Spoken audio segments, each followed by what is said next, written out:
Hi friends, வணக்கம். TNPSC படிக்கிறவங்களுக்கு line by line questions போட்டுட்ருக்கேன் என்னோடய சேனலில். வேணுங்கிறவங்க வந்து தொடர்ந்து ஃபாலோ பண்ணுங்கள். ப்ளேலிஸ்ட்டில் போய் பாருங்கள், பார்த்து பயன்பெறுங்க. இன்றைக்கான வீடியோ என்னென்னு பார்த்தீங்கன்னா, திருக்குறளில் வந்துட்டு வாய்மை அப்படின்ற அதிகாரம் வந்து டிஎன்பிஎஸ்சி குரூப் 4 படிக்கிறவங்களுக்கு வந்து சிலபஸில் வந்து இருக்குது. அந்த வாய்மை அதிகாரத்துக்கான 10 குறளை வந்து பார்த்துடலாம். முதல் குறள் வந்து பார்க்கலாம். வாய்மை எனப்படுவது யாதெனின் யாதொன்றும் தீமை இல்லாத சொல்லல். அதற்கான பொருள் வந்துட்டு, வாய்மை என போற்றப்படும் பண்பு எதுவெனில் அது மற்றவருக்கு எவ்வகையிலும் தீங்கு தராத சொற்களை பேசுதல். இரண்டாவது குறள் பார்க்கலாம். பொய்மையும் வாய்மையிடத்த புரை தீர்த்த நன்மை பயக்கும் எனின். பொய்மையும் வாய்மையிடத்த புரை தீர்த்த நன்மை பயக்கும் எனின். இதற்கான பொருள், பிறருக்கு குற்றமற்ற நன்மையை தருமாயின் பொய்யும் உண்மையாக கருதப்படும். புரை அப்படின்னா வந்து குற்றம், பயக்கும்னா தரும். மூன்றாவது குறள். தன்னெஞ்சு அறிவது பொய்யற்க பொய்த்தபின் தன்னெஞ்சே தன்னை சுடும். இதற்கான பொருள், தன் நெஞ்சம் அறிந்து பொய் கூறக்கூடாது, கூறின் தன் நெஞ்சமே தன்னை வருத்தும் அப்படின்னு சொல்லியிருக்காங்க. சுடும்னா வருத்தும். நான்காவது குறள்.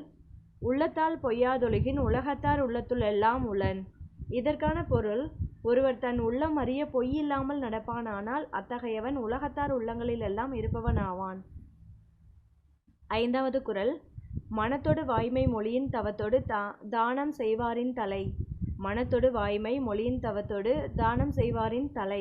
இதற்கான பொருள், மனத்தோடு பொருந்திய வாய்மை பேசுபவன் தானம் தவம் செய்கிறவர்களை காட்டிலும் உயர்ந்தவனாக கருதப்படுவான். ஆறாவது குறள். பொய்யாமை அன்ன புகழில்லை எய்யாமை எல்லா அறமும் தரும். பொய்யாமை அன்ன புகழில்லை எய்யாமை எல்லா அறமும் தரும். இதற்கான பொருள், பொய் பேசாமை ஒருவனுக்கு எல்லா புகழையும் தரும். அது அவன் வருந்தாமலேயே அவனுக்கு எல்லா நலன்களையும் தரும். அன்ன அவை போல்வன, எய்யாமைனா வருந்தாமை. ஏழாவது குறள். பொய்யாமை பொய்யாமை ஆற்றின் அறம்பிற செய்யாமை செய்யாமை நன்று. பொய்யாமை பொய்யாமை ஆற்றின் அறம்பிற செய்யாமை செய்யாமை நன்று. இதற்கான பொருள், பொய் சொல்லாமை என்னும் அறத்தை இடைவிடாமல் கடைபிடித்தால் வேறு எந்த அறங்களையும் செய்ய வேண்டியது இல்லை. எட்டாவது குறள். புறந்தூய்மை நீரான் அமையும் அகந்தூய்மை வாய்மையால் காணப்படும். புறந்தூய்மை நீரான் அமையும் அகந்தூய்மை வாய்மையால் காணப்படும். இதற்கான பொருள், உடல் தூய்மை நீரால் உண்டாகும், உள்ள தூய்மை வாய்மையால் வெளிப்படும். அகம்னா உள்ளம், அமையும்னா உண்டாகும். ஒன்பதாவது குறள். எல்லா விளக்கும் விளக்கல்ல சான்றோருக்கு பொய்யா விளக்கே விளக்கு. எல்லா விளக்கும் விளக்கல்ல சான்றோருக்கு பொய்யா விளக்கே விளக்கு.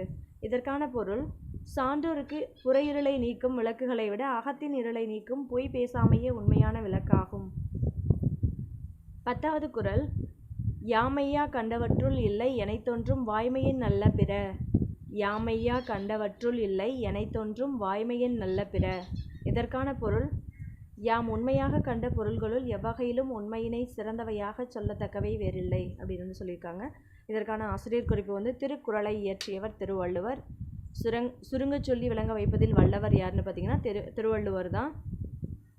இவருக்கான சிறப்பு பெயர்கள் வந்து பார்க்கலாம். நாயனார், முதற் பாவலர், நான்முகனார், மாதானுபங்கி, சென்னா போதார், பெருநாவலர் முதலிய பெயர்கள் இவருக்கு வந்து உண்டு. இவரோட காலம்னு பார்த்தீங்கன்னா கிமு 31ஆம் நூற்றாண்டு.